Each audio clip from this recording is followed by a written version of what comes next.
So this morning we will have our usual weather update. Today from NOAA we will have Chris Wamsley and Dr. Neil Jacobs. FEMA Office of Response and Recovery, Jeff Byard. Health and Human Services, Dr. Bob Cadleck. From the U.S. Coast Guard, Admiral Meredith Austin. From the American Red Cross, Charlie English. From FEMA's Office of Disability Integration, Linda Mastandria. From the National Voluntary Organizations Active in Disasters, Greg Forrester. And to close, we will have our Spanish language update from our FEMA spokesperson, Daniel Yargis. And also available to take questions during the question period, we will have from the National Flood Insurance Program, David Marstad.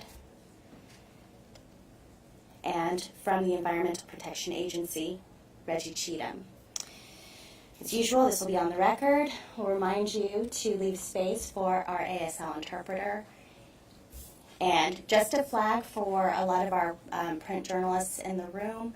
I know a lot of your broadcast compatriots have gotten tours of the NRCC or have gotten B-roll on the NRCC. If you are interested in heading to the NRCC to see how things operate when we're fully activated, please let me know and we're happy to walk you through for a tour. And we'll get started shortly.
Good morning, everybody. Thank you for joining us today for this morning's update on the whole community response to Hurricane Florence. This morning we'll have some brief remarks from some key speakers, and then we'll follow it up with some questions and answers. Of course, we are on the record. I'll just run through who we have. The agencies represented this morning.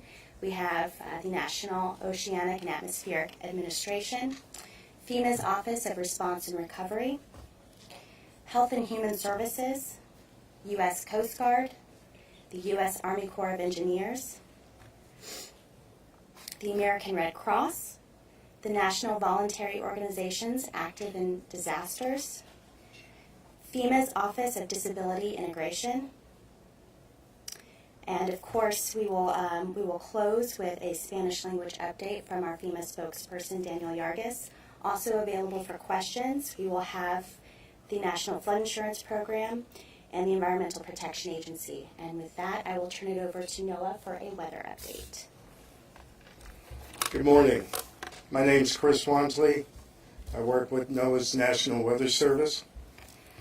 At around 7:15 this morning, the center of Hurricane Florence made landfall at Wrightsville Beach, North Carolina. It is currently a Category 1 hurricane with 90-mile-an-hour winds, moving slowly at 6 miles an hour out of the west. Currently, there is a tornado watch in effect and will likely continue into tonight. Storm surge along the Carolina coast will continue into Saturday and in some areas Sunday night and into Monday morning.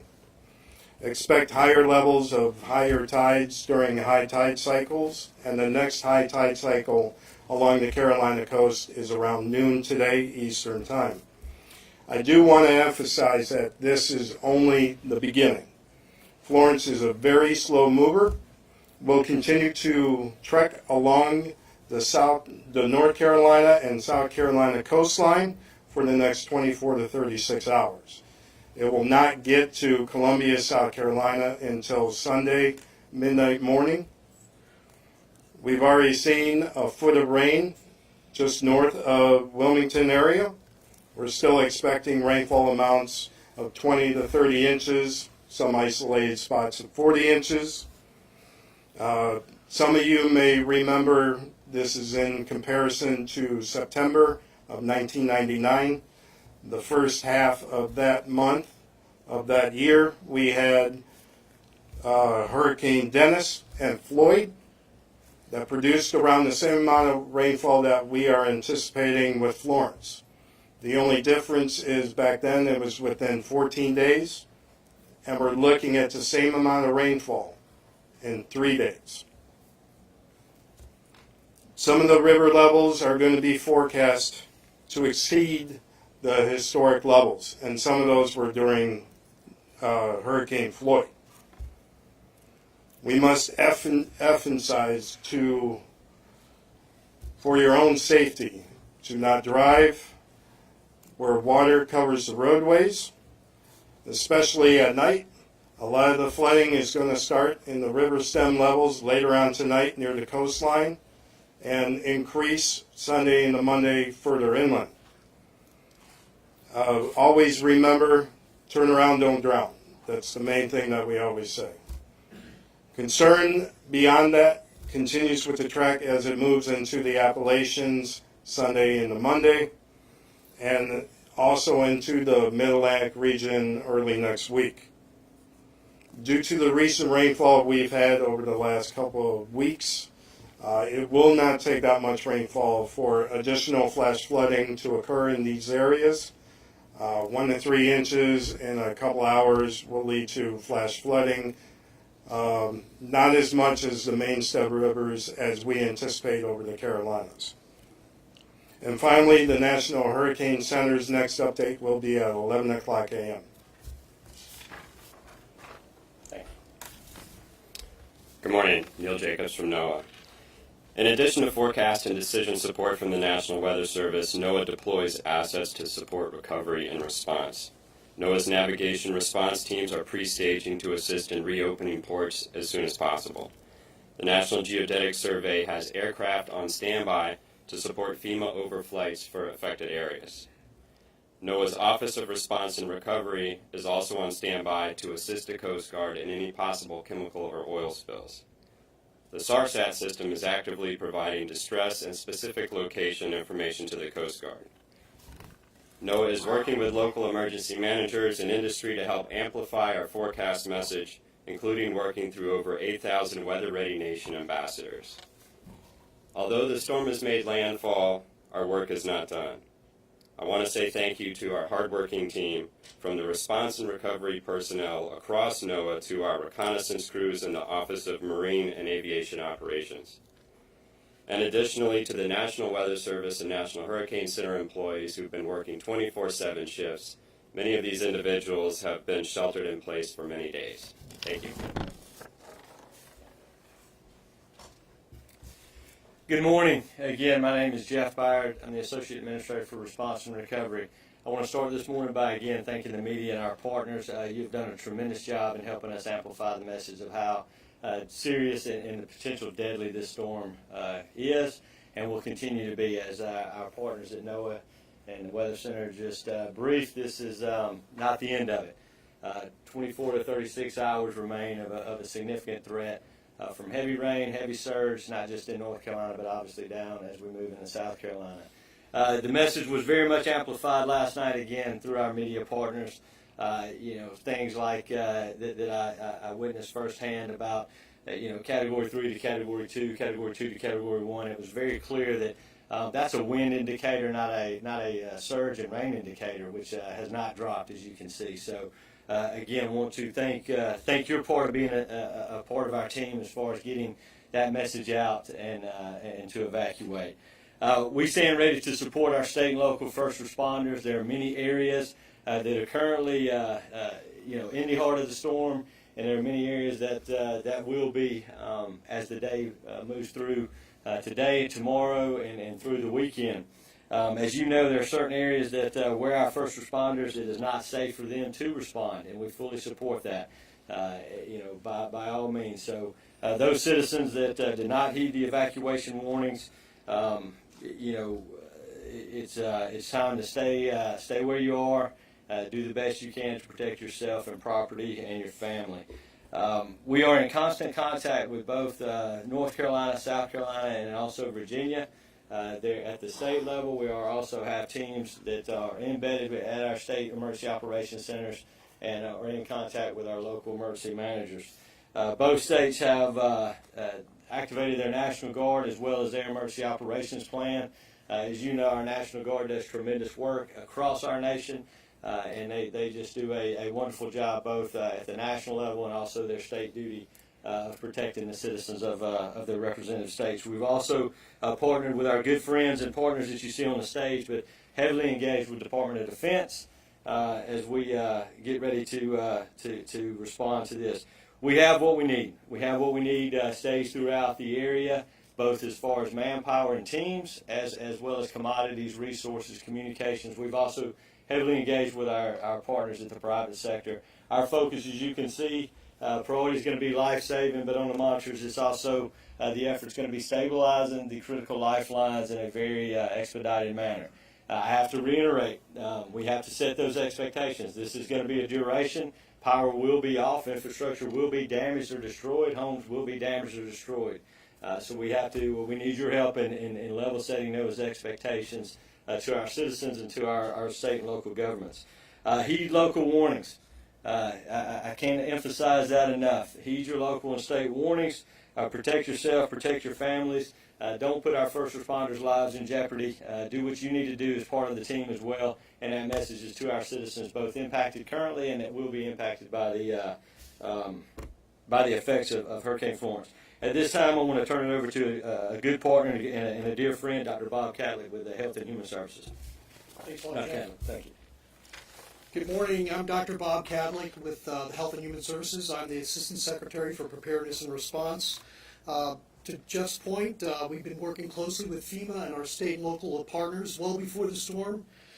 Secretary Azar spoke to the governors, and I have spoken to the state health officials to know what resources are in place to assist them to save lives in the event of the worst case scenario.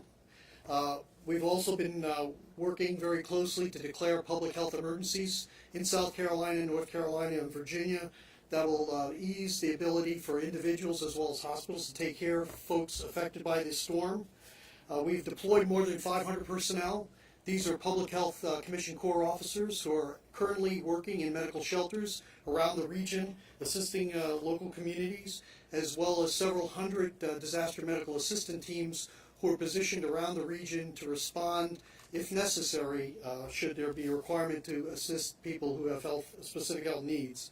We've worked extensively before the storm with state and local officials identifying individuals who are particularly vulnerable during events like this, people who are dependent on electrical equipment, such as ventilators, or people who have requirements for dialysis, to ensure that we know where they live and we can provide them services before the storm arrives as well as during the storm.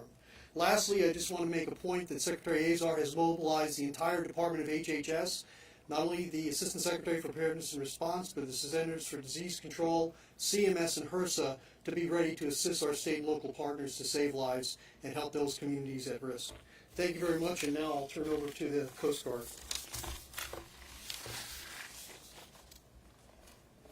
Thank you, sir. Good morning. My name's Rear Admiral Meredith Austin with the Coast Guard. The safety of the people in the hurricane's path, as well as our own members and their families, remain our top priority, and we're continuing to work in close concert with FEMA, Army Corps, and our other federal, state, local, and private sector partners. We have Coast Guard personnel embedded with FEMA, DoD, and state emergency management agencies to enable a coordinated whole-of-government response. The Coast Guard has positioned 40 aircraft immediately outside the storm's path, which is about 20% of the Coast Guard's total aviation assets, to be ready to begin search and rescue operations as soon as it is safe to do so. In addition, we have shallow water response boat teams and deployable specialized forces to provide law enforcement, maritime security, as well as oil and hazardous materials response teams to come in immediately once the storm passes. We have over 7,100 Coast Guard members involved in the response so far and are ready to flow in more resources and assets when needed. The ports of Wilmington and Morehead City in North Carolina and the Port of Virginia remain closed at this time.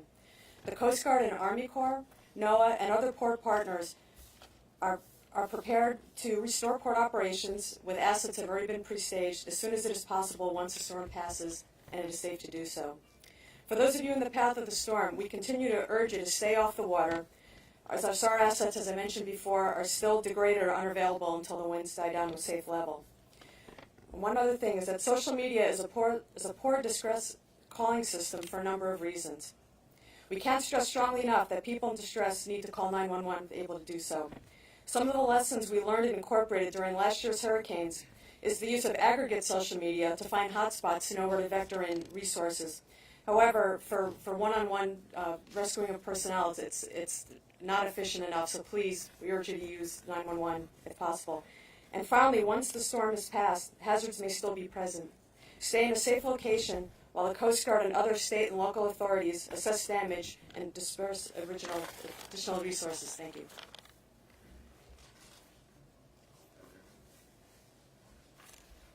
Hey, good morning. My name is Ray Alexander. I'm from the headquarters U.S. Army Corps of Engineers. I'm the Director of Contingency Operations. I'm here today to talk about the Corps' preparedness to respond under Emergency Support Function 3, Stafford Act, in support of FEMA and our state and local partners.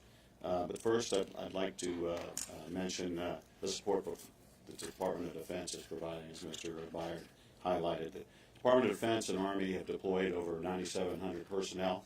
That's active and reserve component, and Department of the Army, Department of Defense civilians. In addition, key equipment has been positioned in the area. Vehicles capable of transiting high water, fixed-wing aircraft, rotary wing, both light and heavy. Helicopters have been positioned, in addition to amphibious vessels that are in the Army's inventory. To date, the Department of Defense has received over 25 mission assignments, $81 million. As far as the Corps is concerned, the Corps is in position and prepared to respond now. All our key leaders are located within the Carolinas. Today, our Deputy Commanding General for Civil Emergency Operations, Major General Spellman, is working his way to North Carolina, where he will link up with our Wilmington District Commander, Colonel Rob Clark, and they will engage at the State Emergency Operations Center and meet with key federal, state, local, other federal agency partners. In addition, Brigadier General Diana Holland from our South Atlantic Division, she will be forward as well in both South and North Carolina today.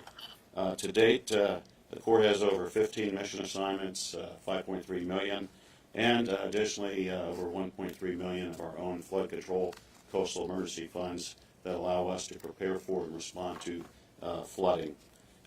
In terms of missions that we expect to execute, temporary power is probably job number one we anticipate. And with that, we have our specialized power planning and response teams in position in both North Carolina, South Carolina, Virginia if needed. We're there with our 249th Engineer Battalion, Prime Power, and also augmented by contractors who will actually assist us in doing assessments and installing generators for critical infrastructure where needed. We are prepared to do infrastructure assessments of critical facilities in collaboration with EPA. Assessments on water or wastewater will be conducted. And then we're prepared to conduct other missions as assigned: debris, housing, temporary roofing, missions that we normally do in these types of events. Additionally, we have flood fight teams in position in the area and material to mitigate areas that we know that are going to flood, or be able to quickly respond areas where flooding is occurring. As far as dams are concerned, I think I briefed yesterday, the Corps has 5 dams in Virginia and North Carolina. All those dams have sufficient capacity to receive the amount of rainfall based upon the prediction and also the projected path of the storm. And then there are other federal dams, specifically dams on Fort Bragg, North Carolina, Fort Jackson, South Carolina. We have personnel there on both garrisons prepared to offer technical subject matter expertise and respond if necessary. We do not anticipate any of these dams failing of any kind or dangers downriver. And then there are state and local dams and private sector dams as well. We'll be monitoring the status of those dams, but those are actually controlled and managed, again, by state and local governments. And then navigation, as the Admiral said, we're working closely with NOAA and the U.S. Coast Guard. Our survey vessels, our dredges, they're in safe harbor now. But as soon as the storm passes and the sea state allows, we'll be working with our partners to ensure that the ports, Morehead City, Wilmington, are open as soon as possible, Atlantic Intercoastal Waterway, and key federal inlets as well. Lastly, I would say some things that we are planning for. Potentials are North Carolina 12, which runs the length of the Outer Banks. It's had a history of being breached at times. We're doing planning in the event there's a breach, and we're receiving an assignment to repair that breach. We're looking for the potential debris mission, however, debris in the form of livestock, specifically hogs in eastern Carolina. There is a history of a large number of livestock being killed as a result of flooding in these storms. So we're prepared to do that. We are fully prepared for whatever may come. Again, our leaders are forward, and thank you.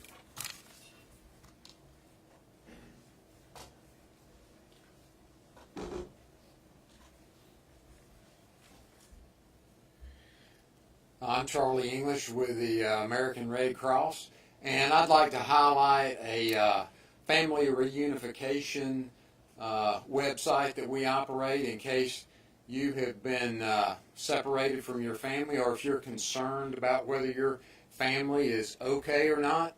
And you can get to that Safe and Well website at redcross.org, and under the Get Help tab, it will direct you to where you can post a message about being safe and well in a certain location.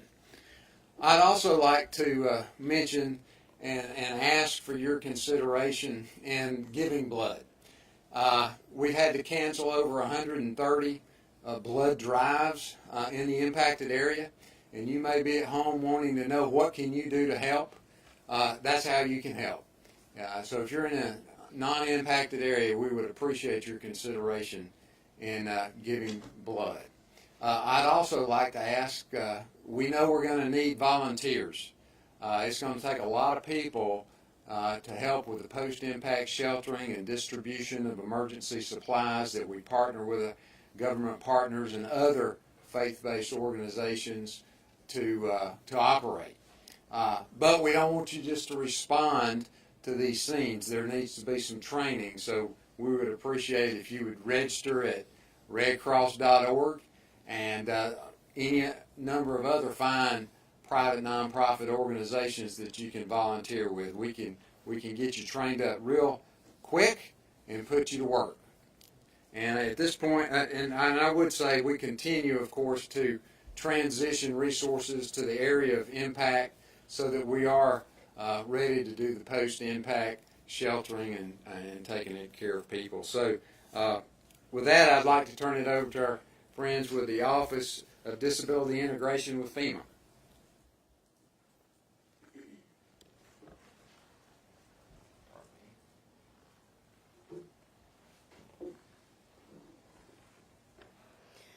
Good morning. Today, FEMA's Office of Disability Integration and Coordination remains focused on life safety for people with disabilities who've been impacted by Florence. Together with the Red Cross and HHS, we're watching New Bern very closely because that county has the highest population of people with disabilities in the impacted areas. North Carolina has requested 2 EMAC FAST teams. FAST teams are basically teams that go in to assess shelters to ensure that they can meet the needs of people with disabilities who are going to be there. They're using what's called the CMIST protocol, where they assess communication, maintaining health, independence, services and support, and transportation to ensure that the shelters have the capacity to serve the folks with disabilities that will be staying there. The Office of Disability Integration and Coordination has deployed disability integration advisors to support Region 4, as well as the states of North and South Carolina. These disability integration advisors are on the ground to advise senior leadership on, to ensure decisions being made will consider the needs of and the impact on survivors with disabilities who've been impacted by Florence. The Office of Disability Integration and Coordination is leaning forward. We are not waiting for response to be over before we start looking at recovery.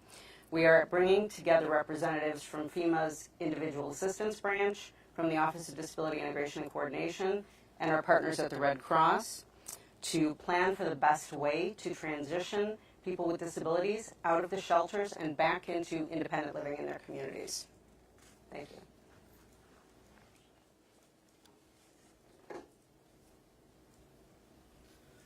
Good morning. My name is Greg Forrester. I'm with the National Voluntary Organizations Active in Disaster. We're the largest association of disaster nonprofits in the nation.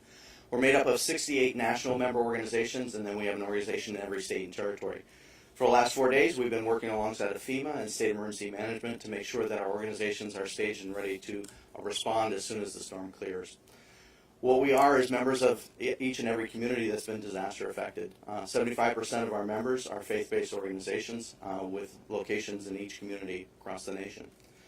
Right now, we're waiting for the storm to clear, but many of our organizations like Red Cross, Salvation Army, Southern Baptist Disaster Response are already engaged in housing and feeding missions for those that are sheltering. When the storm clears, our organizations will then stand up to go ahead and further that mission. We will also be engaged in cleanup work and other responses as needed. Right now, we're concentrating on volunteering and donations. We know that this nation is one that volunteers very readily. Sometimes those volunteers come in a form that we can't utilize them right away. So what we're asking for is go to our website, www.nvoad.org. We have a means by which you can go ahead and register to volunteer in each state that's been disaster affected. We also have a donations portal that's on there. We ask that for those donations, we're looking at just corporate in-kind donations to come through for things that we know are going to be needed. The best donation is cash. What we have found is in many disasters, things arrive into the disaster zone. We end up spending much more time working on donations than we do actually working with survivors. And so we ask that you don't do any clothing drives or any of those kinds of things at this point in time. We will let you know as far as what the needs are in the field. What we do know is commodities have been staged extremely well with FEMA and with our state emergency management partners. We are engaged and embedded within every state emergency management office and also here at FEMA at headquarters. Again, looking to volunteer, go to the website. As Mr. English stated, the Red Cross is an excellent organization to go ahead and volunteer with. You can go to our website and find all the other organizations on how you can affiliate with them so that you are prepared to respond in a coordinated way as we bring response and recovery to these disaster-affected communities. Thank you.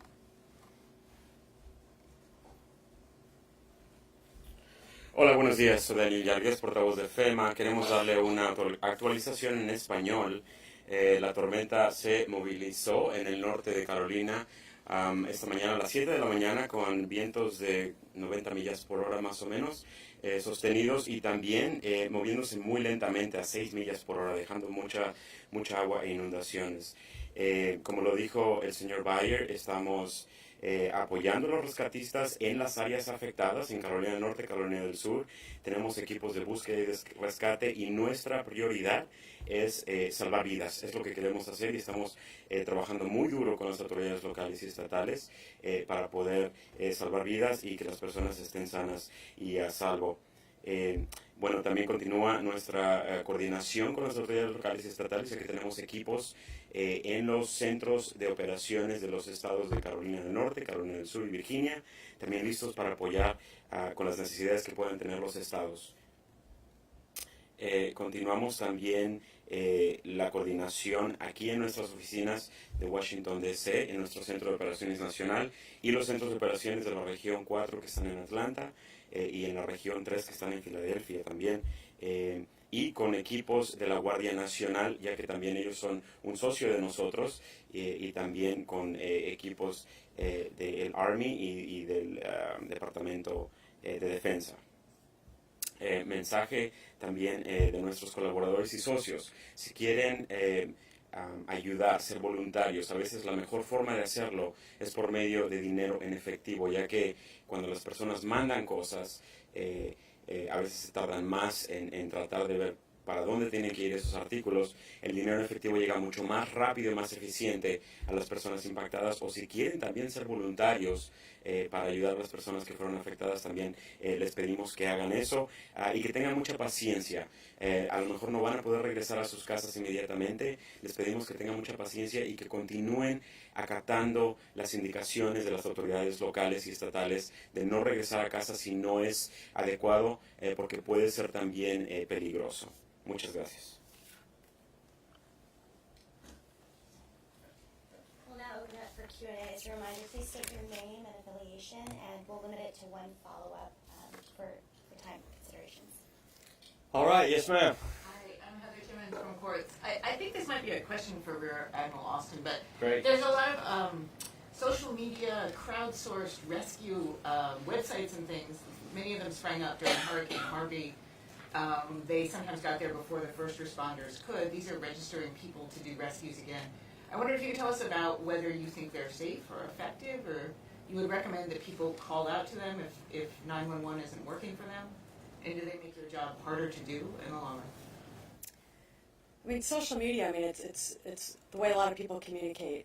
What we discovered last year, though, was that using social media as a tool to get calls for help to the people who are actually responding is a little problematic, because it's not secure. People's privacy is not necessarily considered. Unfortunately, we found that some unscrupulous people might take advantage of people because people now know that they're in a disaster area, and that they're vulnerable. So if that's the only way that people can reach because they don't have phone for whatever reason, or they don't have electricity, then if people are able to call out to social media, if friends see that or others see that, if they can then call 911 just to make sure it gets into the system, because it might not necessarily be the Coast Guard that's going to be the ones responding. If it goes to a 911 center, that call center is able to then dispatch the most appropriate and the closest and available asset to actually do that rescue. So that's why I understand people sometimes use social media, but it's not very efficient in order for us to make sure that we get to the right people who are actually in distress. But if that's the only method they have, if people who see those messages can then contact 911, then we could be sure that they're entered into the system, so we're able to actually see that they're in need and we're able to rescue them. And what about some of these civilian rescue networks? There's something called crowdsourced rescue, and right now they're registering people who want to do rescues. Is that effective? Do they get in your way? I don't know. Sure. Let me, to complement what the Admiral was saying, first and foremost, we don't want to have first responders in danger, and we don't want to have citizens in danger. Very admirable that our citizens, that's exactly what we've asked to do. We saw that in Harvey with the wonderful work that the Cajun Navy has done with Neighbors Helping Neighbors. So, what we've done in conjunction with the Coast Guard and others, we also utilize crowdsourcing. We don't only utilize that from an external affairs part. We've operationalized our crowdsourcing capabilities within FEMA. And what does that mean? It means that we have those individuals on our operations floor, and what they've been able to do and what they will continue to do is look where needs are and make sure that we're communicating those pockets down. Again, I want to reiterate, we're not a 911. We're not designed to be a 911 service, nor should the FEMA at the headquarters level in Washington, D.C. be utilized as a 911 service. I don't think our locals on the coast would want D.C. Dispatching those 911 services. But what we are able to do with that is identify where those pockets are and make sure that we've got and can get that down not only to the Coast Guard but to our urban search and rescue teams that are embedded with our local first responders. And these are the best of the best. They train for this. Water can look, one way it's very deceiving. So, the last thing that we want to do is have, citizens helping citizens and then that compound what our first responders have to go do. So, there's a lot of that. Social media has been a excellent tool, and we're incorporating that as part, and not just at the federal level, but also in our state and local levels to understand that. So, I hope that answers your question. Yes, ma'am. Can you give us a number for how many SWIFT current search and rescue teams you have positioned, ready to help? It seems like rising water is going to be the main concern of the storm. Yes, ma'am. That's a good question. We have over 1,100 federal urban search and rescue personnel dispatched throughout the 2 states, but that's just one resource. Our National Guards, our Department of Defense, we have high water vehicles and teams that are ready to go that can do water rescue. There's a big difference between, as you well know, swift water and just high water. So we have teams that can do that. We have our partners at the Coast Guard who lead that federal effort for a coordination effort. Think about the amount of coordination it takes to have people on the water doing rescues, also wind safe to do so, our helicopters, our air rescues, not just from the Coast Guard through National Guard and others. Again, the last thing we want to see is first responders' lives in danger trying to go save lives. So the Coast Guard heads that effort up. So we have a lot of resources available. That's not just the urban search and rescue teams, and when safe to do so, we'll do so. But we have adequate amount. We've really put these teams out there. They're not only at the state level, they're all the way down to the local level. And this is what they do. These are firefighters, by day, so they understand the language of firefighters. And when we put them together, it's a very successful program. All right. Yes, ma'am. Hey, I'm Colleen Long from AP. Yes, ma'am. So, related to social media, I wanted to ask about the rumor page, that the FEMA's rumor page, and are there any particular rumors there's some on the website, but I wondered if this was the first time that had been created specifically for a natural disaster and to quash rumors, and then also, is there anything specific you wanted to make sure people didn't think were true? This morning my husband and I were talking about sharks in the water and stuff like that. Well, there are sharks in the water. That's not a rumor, but I don't think we have a Sharknado effect or anything like that. We're human, and we're human in a disaster. Rumors are going to be out there. People are going to see things that, your adrenaline gets going. There's a number of things to do that. We do have the rumor page established at FEMA. A lot of our states and locals do the same thing. We want to get accurate information to our public. I mean, that's very, very important. And rumors, for the sake of rumors, they don't help things. That's not being a team player.